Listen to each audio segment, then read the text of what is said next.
Hello everyone. आज हम पढ़ेंगे Kirchhoff's law. Okay, so first of all welcome to the channel R N K fusion. Okay, so देखिए guys, क्या कभी आपने सोचा है इलेक्ट्रिसिटी को कैसे पता चलता है कि कहाँ जाना है? और इनसाइड योर फोन, लैपटॉप या फिर कोई मदरबोर्ड, इनके अंदर क्या होता है कि जो भी करंट है वो एक ट्रैफिक रूल को फॉलो करता है और इसी का नाम है क्रिचॉप्स लॉ। और हम इसे सबसे इजी वे में क्रैक करेंगे। ठीक है, आपने ये सर्किट वगैरह देखे हैं जहाँ पे आपको वायर्स, रजिस्टर, कैपेसिटर और चिप्स देखने को मिलते हैं। ठीक है, सो इनके अंदर किस तरह से करंट को फ्लो करना है, ये सब रूल जो है वो डिफाइन करता है आपका क्रिचॉप्स लॉ। देखिए, 1845 में गस्टव क्रिचॉप्स ने कुछ रूल्स दिए थे और आज हम हर चार्जर, मदरबोर्ड या पावर ग्रिड इन्हीं रूल्स को फॉलो करता है। छोटे सर्किट हो या फिर बड़े, क्रिचॉप्स के बिना एनालिसिस पॉसिबल है ही नहीं। ओके, सो इसने हमें दो रूल्स दिए थे। सबसे पहले आते हैं हमारा Kirchhoff's current law, that is KCL. ये करंट के रूल को डिफाइन करता है जंक्शन पे। Then we have the Kirchhoff's voltage law, KVL. ये वोल्टेज के रूल डिफाइन करता है किसी क्लोज्ड लूप में। ओके, सो यहाँ पे सबसे पहले हम देखते हैं कि जंक्शन क्या होता है। ठीक है, एक टर्म यहाँ पे दिख रही है आपको। सो देखिए, बेसिकली जंक्शन का मतलब होता है एक ऐसा पॉइंट जहां पे दो या दो से ज्यादा वायर जो वो मिलती है, जैसे आपकी रोड क्रॉसिंग होती है। ठीक है, so Kirchhoff's law, KCL, deals with current at a junction, यानी किसी जंक्शन पे करंट के साथ ये डील करता है। बिल्कुल सिंपल। अगर थोड़ा डिफाइन करके लिखना है तो आप लिख सकते हो, in electricity a junction means a point in a circuit where two or more wires meet and where current can split or combine। यानी ऐसा पॉइंट किसी भी इलेक्ट्रिकल सर्किट में जहां पे दो वायर जो आपस में या तो कनेक्ट होती हैं या फिर स्प्लिट करती है। ठीक है, उसी को बोलते हैं हम junction. For example, in a road if three streets meet at a single point, a crossing, that point is like a junction in a circuit। और उसी तरह किसी सर्किट के अंदर जंक्शन एक पॉइंट होता है। Similarly in a circuit the place where current join और divide is called a junction. और जैसे किसी सर्किट में एक पॉइंट होता है जहां पे करंट या तो ज्वाइन कर रहा है या फिर डिवाइड कर रहा है, तो उस पॉइंट को बोलते हैं हम जंक्शन। जैसे ये एग्जांपल दिया है यहाँ पे। ठीक है, सो यहाँ पे ग्रीन कलर का आपको दिख रहा है करंट आउट और एक करंट इन है, और सेंटर में जहां जिस पॉइंट पे ये मिल रहे हैं सारे, इसको बोलते हैं हम जंक्शन। ठीक है, अगर डायग्राम की बात करें, a junction is a point where three और मोर वायर्स मीट, मतलब एक पॉइंट जहां पे दो या दो से वायर आपस में मीट होती है यानी मिलती हैं। And at this point the current entering is equal to the total current leaving, that is a Kirchhoff's current law. और क्रिचॉफ्स का जो करंट लॉ है जिसके बारे में हम बात कर रहे हैं, जो कि पार्ट 1 है केसीएल और केवीएल में से, सो उसी को हम जो है वो क्रिचॉफ्स करंट लॉ बोलते हैं। मतलब जितना करंट एंटर कर रहा है उतना ही करंट जो है वो बाहर निकलेगा। For example, in a diagram, one current enter from the top and it split into the two out going current at the junction. और यहाँ पे देख रहे हो कि ऊपर से करंट जो है वो एंटर कर रहा है। ठीक है, और इस पॉइंट पे करंट आउट हो रहा है ना, जो कि इस करंट को क्या कर रहा है, स्प्लिट कर रहा है। अब यहाँ पे जितना करंट एंटर हो रहा है उतना ही करंट जो है वो बाहर जा रहा है। ठीक है, सो डेफिनेशन देखेंगे हम क्रिचॉफ्स लॉ की। It is an algebraic sum of all the current entering a junction equal to the sum of all the current leaving that junction. यानी किसी करंट जंक्शन में जितना करंट एंटर करेगा वही करंट जो हमें बाहर निकालना पड़ेगा, क्योंकि इलेक्ट्रॉन वहां पे जाम नहीं हो सकते। ठीक है, अगर ऐसा पॉसिबल ना हो तो इलेक्ट्रॉन जो वो जाम हो जाते हैं। फॉर सो मैथमेटिकली हम लिखेंगे इसको I in is equal to I out, यानी कि जितना करंट इन हो रहा है उतना ही करंट जो वो आउट होगा।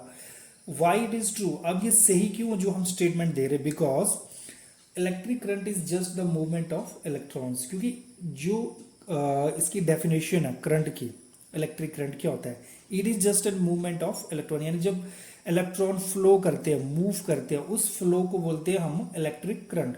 सो in a steady state DC circuit, so एक स्टेडी स्टेट डीसी सर्किट में electron don't pile up at a junction, electron जो वो किसी एक जगह पे इकट्ठे या जाम नहीं हो सकते। What ever comes in must go out just like water in pipes, और जितना करंट अंदर जा रहा है उतना ही करंट हमें बाहर भी निकालना पड़ेगा। So it's basic law of conservation of charge apply to the circuit, और ये बहुत ही बेसिक लॉ है जो कि सर्किट के ऊपर अप्लाई किया जाता है, और इसको बोलते हैं हम कंजर्वेशन ऑफ चार्ज, यानी जितना करंट इनसाइड हो रहा है उतना ही करंट जो वो आउटसाइड होगा। ठीक है, अब यहां पे हम बात करते हैं, एक टर्म आ रही है स्टेडी स्टेट डीसी सर्किट। ये कौन सा सर्किट होता है steady state DC circuit? Okay, don't get confuse with it, I will explain every point that will come in our lecture. So see, a steady state DC circuit is a circuit powered by the direct current source like a battery, where all current and voltage have become constant with time। देखिए, steady state DC circuit एक ऐसा circuit होता है जिसको हमने एक direct current supply दी होती है, किसके द्वारा? बैटरी के द्वारा। Where all current and voltage have become constant with time, और जहां पे टोटल करंट और वोल्टेज सारा का सारा क्या हो जाता है?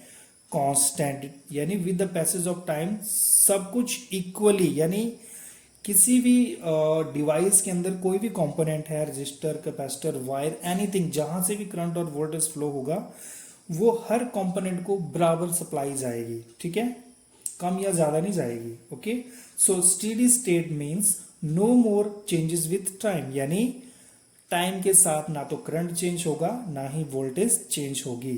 Current and voltage have settle to the fixed values. अब देखो, जब फर्स्ट टाइम वोल्टेज स्टार्ट करेगी जाना किसी कंपोनेंट पे, सपोज जैसे रजिस्टर पे वोल्टेज आ रही है 12 वोल्ट की, अब रजिस्टर हीट प्रोड्यूस कर रहा है सपोज, और हीट प्रोड्यूस की उसने 5 वोल्ट की, तो 12 में से 5 जो है वो माइनस होगा, और उसके बाद उसके आगे जो वोल्टेज आएगी वो जाएगी 7 वोल्ट जाएगी। ठीक है, मतलब एक टाइम पे जब सारा फ्लो कंप्लीट हो जाएगा पूरे सर्किट में, तो एक टाइम पे ऐसा होगा कि करंट और वोल्टेज हर एक कंपोनेंट पे बराबर हो जाएगा। So charge are not piling up anywhere, so जितना भी चार्जेस है या इलेक्ट्रॉन है वो एक जगह पर इकट्ठे नहीं होंगे, मतलब कहीं पे भी जाम नहीं लगेगा। So for example, if you connect a battery to a resistor, अगर आप किसी रजिस्टर के साथ बैटरी कनेक्ट करते हो, at the very beginning electron start moving. अब सबसे पहले क्या होगा? बैटरी से इलेक्ट्रॉन मूव करना शुरू करेंगे रजिस्टर की तरफ, then after a tiny fraction of second current become constant and this is the steady state. और जब एक बार सर्किट कंप्लीट हो जाएगा तो क्या होगा कि करंट जो है वो सारी जगह पे इक्वली मूव करना स्टार्ट कर देगा, यानी हर एक पॉइंट पे करंट जो है वो कांस्टेंट होगा, और इसी स्टेट को बोलते हैं हम स्टेडी स्टेट। ओके, सो कुछ इंपॉर्टेंट पॉइंट आपने यहाँ पे नोट करने हैं। In the steady state DC circuit current is constant not changing with time, यानी करंट जो है वो कांस्टेंट हो जाता है और टाइम के साथ चेंज नहीं होता। Voltage across register capacitor after fully charge, और जो वोल्टेज है जो ट्रेवल करती है चाहे रजिस्टर चाहे कैपेसिटर, जब एक बार फुली चार्ज हो जाता है, and indicator after fully settle become fixed, और जो इंडिकेटर जो फुली सेटल हो जाता है, ठीक है, उसके बाद क्या होता है कि सब कुछ ये जो वैल्यू है वो क्या हो जाती है? फिक्स्ड हो जाती है। ठीक है, यानी वोल्टेज चेंज नहीं होगी। Capacitor behave like a open circuit in a steady state, no current through them, और कैपेसिटर जो एक ओपन सर्किट की तरह बिहेव करना शुरू करता है in the steady state, that means circuit में, यानी कहीं पे भी किसी भी टाइप का करंट जो वो फ्लो नहीं कर रहा। ठीक है, मीन्स की इक्वल करंट फ्लो कर रहा है, so there is no change in the current. Indicator behave like short circuit in steady state just a wire, और जो इंडिकेटर नहीं मतलब इंडक्टर, और इंडक्टर एक शॉर्ट सर्किट की तरह बिहेव करता है। ओके, मतलब आप उसको एक सिंपल वायर बोल सकते हो। ठीक है, सिंपल वायर। ओके, अब शॉर्ट में बात करें, in steady state DC circuit is when everything has stopped changing and the circuit runs smoothly with constant current and voltage values. Okay, so एक steady state DC सर्किट वह stage होती है जब circuit के अंदर जितना भी करंट और वोल्टेज है वो इक्वली यानी एक फिक्स्ड वैल्यू होती है उसी वैल्यू के साथ जो वो फ्लो करता है without any changes. Okay, so okay that's completed for this slide. और एक स्टेडी स्टेट डीसी बिहेवियर का थोड़ा सा सर्किट हम देखेंगे यहाँ पे. अब इस डायग्राम में देखिए, a capacitor blocks DC after charging behave like an open circuit, no current flows. यानी जब एक कैपेसिटर फुली चार्ज हो जाता है तब वो मतलब करंट की सप्लाई को स्टॉप कर देता है और एक ओपन सर्किट की तरह बिहेव करना शुरू करता है. मींस वहां पे कोई भी करंट जो वो फ्लो नहीं कर रहा. और inductor allow DC current to pass, और इंडक्टर जो है वो डीसी करंट को पास करना शुरू कर देता है फ्लो करने के बाद और बिहेव करता है लाइक अ शॉर्ट सर्किट, जैसे एक वायर की तरह. ठीक है, सो किरचॉफ्स लॉ का एग्जाम्पल देखते हैं. Imagine 3 wire meeting at A point, यानी 3 वायर्स कंसीडर करिए जो एक पॉइंट पे मिल रही है. Okay, so wire 1 bring 3A into the junction, यानी जो पहली वायर है वो 3 एम्पियर करंट एंटर कर रही है, दूसरी वायर 2 एम्पियर करंट जो एंटर कर रही है और वायर 3 से जो वो करंट जो वो बाहर जा रहा है.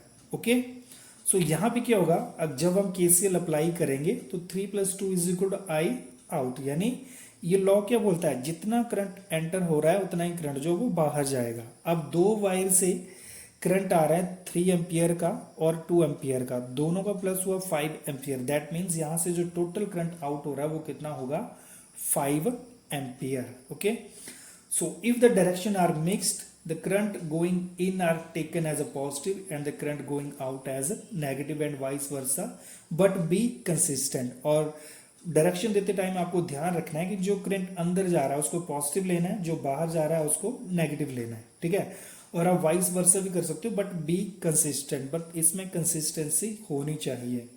ओके, मतलब डायरेक्शन में कोई गड़बड़ मत करना. ठीक है, so Kirchhoff's law, current law की डेफिनेशन एक बार फिर से देखते हैं. The Kirchhoff's current law states that the algebraic sum of the current entering a junction is equal to the sum of the current leaving the junction. यानी एक junction पे अलजेब्रिक मतलब अलग अलग पॉइंट से जो करंट आ रहा है, ठीक है, उन सब का टोटल करेंगे हम और किसी एक पॉइंट से जहां से करंट जो बाहर जा रहा है वो सारा का सारा क्या होगा, बराबर होगा. यानी sigma I in is equal to sigma I out, meaning charge is conserve at a junction, यानी उस जंक्शन पे जितना भी चार्ज है वो क्या होगा, कंजर्व होगा. सपोज ये नोड है.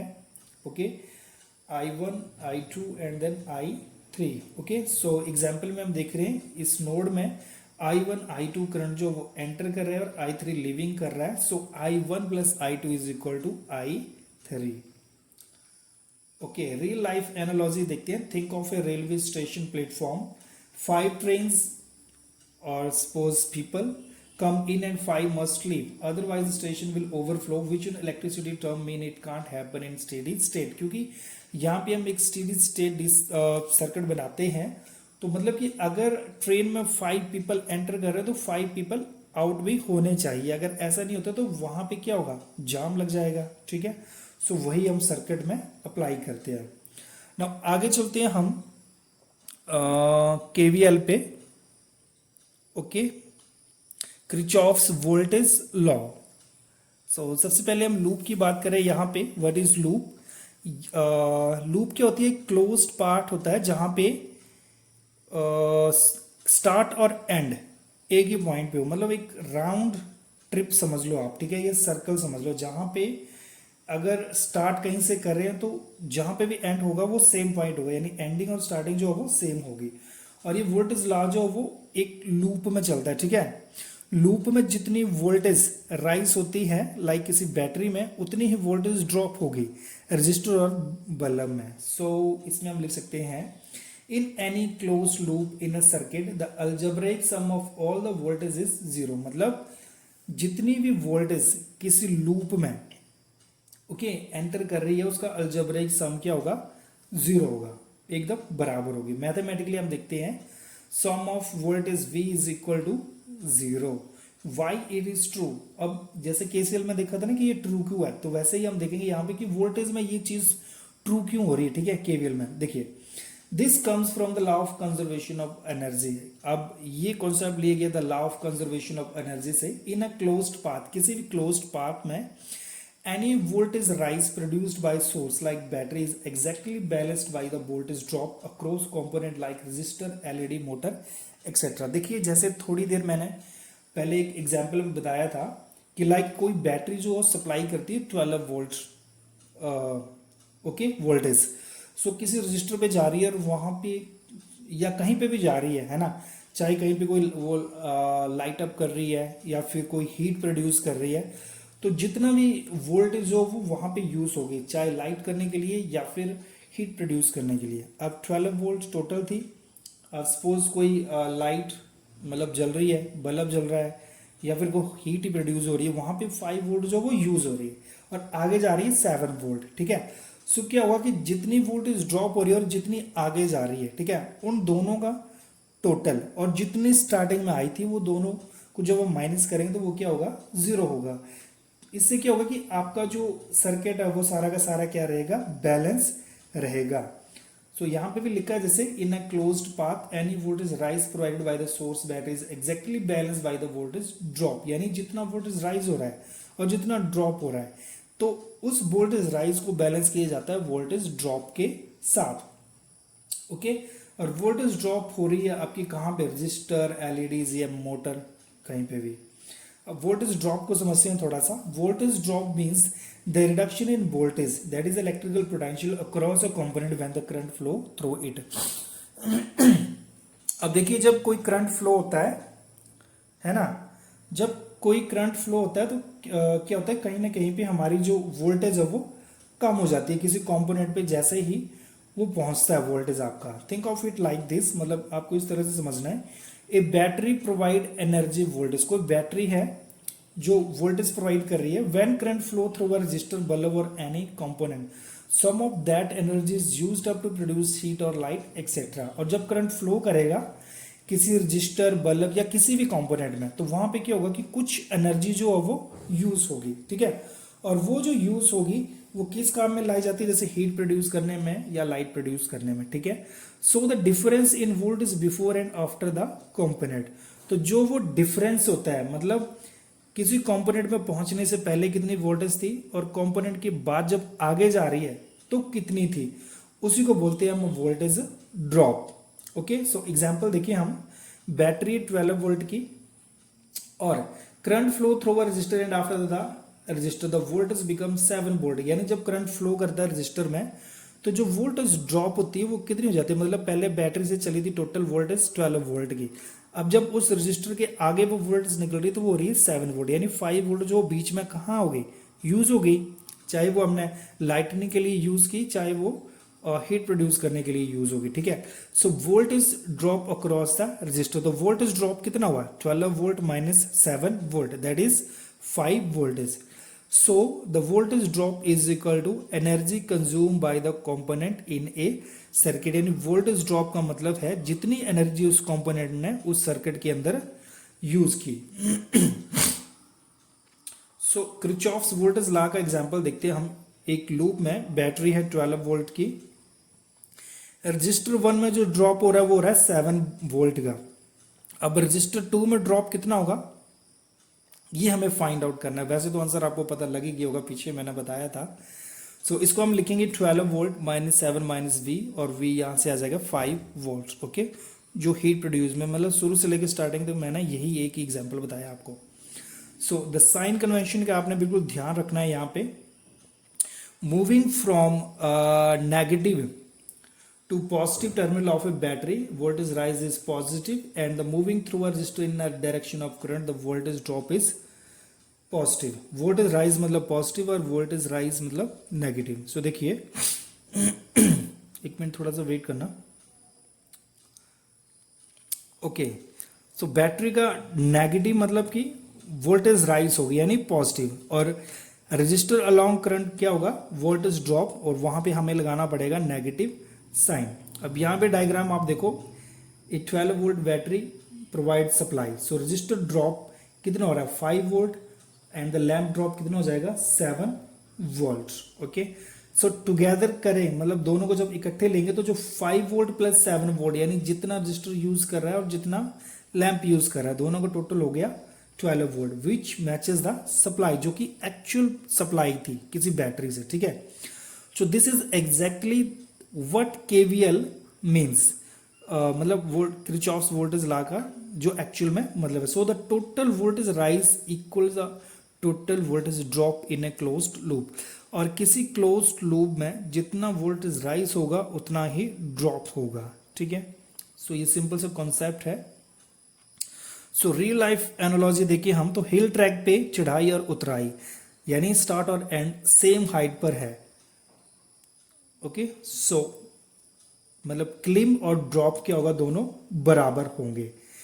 Thinking of going up at the down hill circular path, if you start at a sea level and come back to the same point, the total climb and the total drop cancel each other, यानी किसी circular path पे starting और ending जो है वो एक बराबर होती है, यानी जितना राइज करोगे उतना ही ड्रॉप होगा। सो एक बार फिर से डेफिनेशन देखते हैं। Kirchhoff's voltage law states that the algebraic sum of all the voltage around any closed loop in a circuit is equal to the zero. Formula लेंगे हम, sigma V is equal to zero, meaning energy supplied equals energy use in a closed loop, यानी जितनी energy supply हो रही है उतनी energy use होगी किसी भी क्लोज्ड सर्किट में। ओके, फॉर एग्जांपल ये लूप है R1 R2 रजिस्टर, और E है जो आपका EMF है। So for a loop with electromagnetic E and resistor हो गए हमारे पास R1 and R2, so E minus IR1 minus IR2 is equal to 0 होगा। ओके, अब देखिए दोनों को हम क्या करते हैं, एक साथ अप्लाई करते हैं, KCL और KVL को।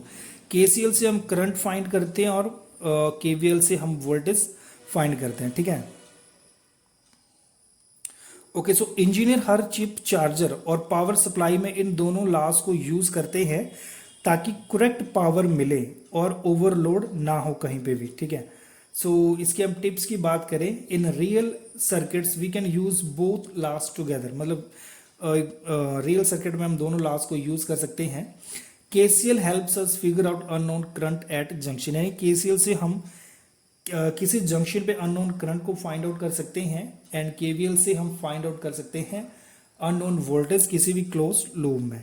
ठीक है, so for example in current power supplies engineer use these laws to ensure that the right voltage reaches each chip and that no components overloaded, यानी जो इंजीनियर्स हैं किसी भी टाइप का सर्किट या कुछ भी बनाते हैं, ओके, सो उसमें वो मतलब इंश्योर करते हैं कि सब में वोल्टेज जो वो प्रॉपर तरीके से मिले ताकि कोई भी कंपोनेंट जो वो ओवरलोड ना हो। ठीक है, सो नेक्स्ट अगर हम टिप की बात करें, always label current, pick a direction even if guessed and then stick to it, and if your answer is negative it simply means the actual direction is positive। Current को direction देकर assume करो, अगर negative आया तो उसका मतलब उल्टा है, यानी बिल्कुल सिंपल।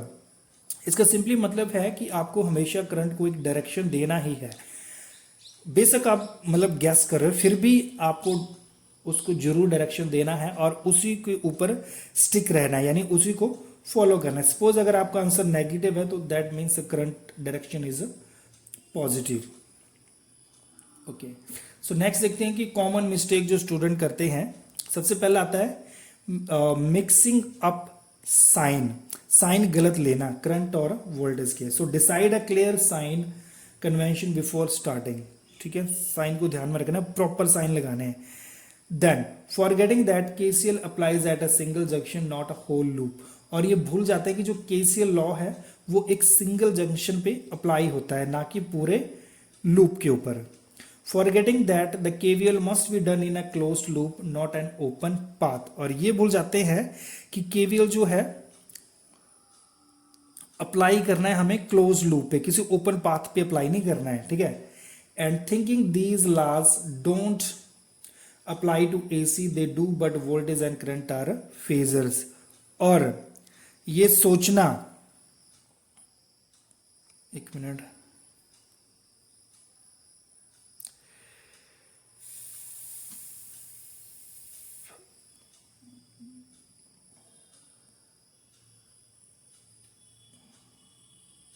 और ये सोचना कि जो हमारा केवीएल है उसको ओपन पाथ पे अप्लाई नहीं कर सकते, ये गलत है। कर सकते हैं बट वहां पे क्या होगा कि वोल्टेज और करंट जो है वो फेजर के साथ डील करेंगे। ओके, सो लास्ट में हम थोड़ी सी समरी देख लेते हैं। KCL means current in is equal to current out, conservation of charge. Okay, जितना करंट इन होगा उतना ही करंट आउट होगा। And KVL means voltage rise is equal to voltage drop।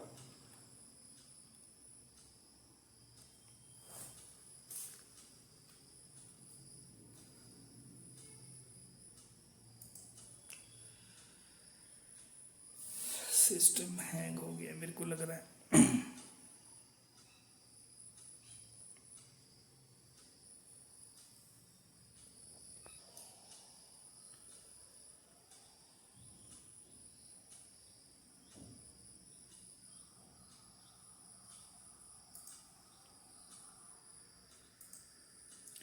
And KVL means the voltage rise is equal to voltage drop, and that means the conservation of energy.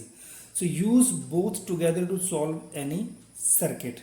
और किसी भी circuit को solve करने के लिए हमें इन दोनों ही रूल्स को यूज करना पड़ता है, दैट इज केसीएल और केवीएल को, ठीक है। सो यूनिवर्सली हम बात करें तो फोन चार्जर से पावर ग्रिड तक सब इन्हीं रूल्स पे चलते हैं। ओके,